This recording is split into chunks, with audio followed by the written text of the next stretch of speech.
Well, 2025 may have left me with more questions than answers. Of course, I am so grateful to be alive. Grateful that in January I survived malaria while being 8 months pregnant. In February of 2025, I proved I was stronger than I ever could have imagined when I delivered my baby in the car on the way to the hospital due to precipitous labor. In March, God allowed me to grow as I nourished not just a newborn, but cared for my older children who were dealing with the transition of having a new family member as well. April brought a welcome relief as both my mom and dad traveled all the way from the US to northern Ghana to see their grandson. The days with them were too short. May brought welcome changes to the rhythm of life as I spent time in the capital city and homeschooled my oldest two children while caring for the baby, while dad was away for 3 weeks for work. June brought the end of my maternity leave and time with women who are somehow like friends here. Praise God, the school year ended in July. And in August, we celebrated the life of my daughter, who has spent 3 years on this earth. September brought the beginning of a new school year, new joys and new challenges. October, the celebration of my son's 6th birthday and a trip into uncharted waters in the Sahel.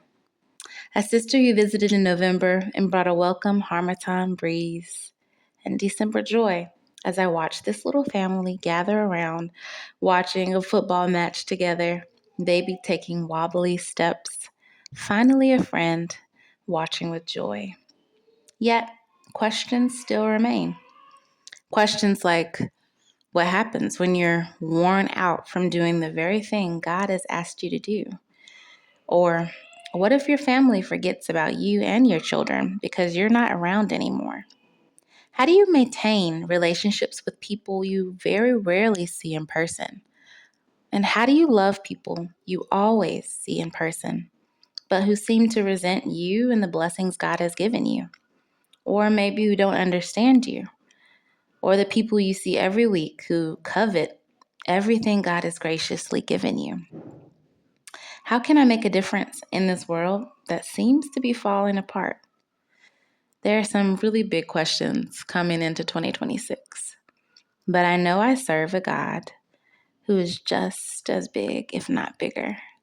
So we'll see what 2026 holds. It's funny, it seems like 2016 was just yesterday. And in many ways, 2016 was, especially when you pack up your life in one place and go to a completely different country. I was teeming with hope and full of dreams and aspirations of coming to northern Ghana and serving the local church here. When I arrived, circumstances on the ground were far harder than I ever expected them to be. No friends, no one who understood my life before Ghana, no family around. Little stable connection to the internet at that time.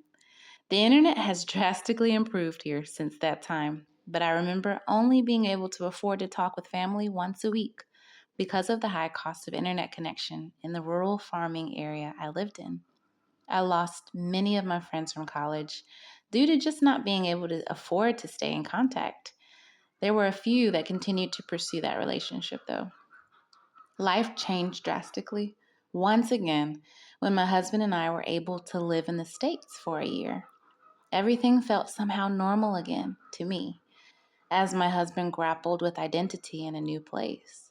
I flourished once again. Then we moved back to my husband's home, and I was the one who grappled. I am now settling into the idea of this new place being home. Although I am in process, I now understand that home ultimately is wherever God has placed me. I would like to close with a New Year encouragement from Joshua 1:9, which says this: Have I not commanded you? Be strong and courageous. Do not be frightened and do not be dismayed. For the Lord your God is with you wherever you go. The Lord is with you wherever you go. Therefore, when we make His presence our home, we don't have to continually search for a place when home ultimately is a person.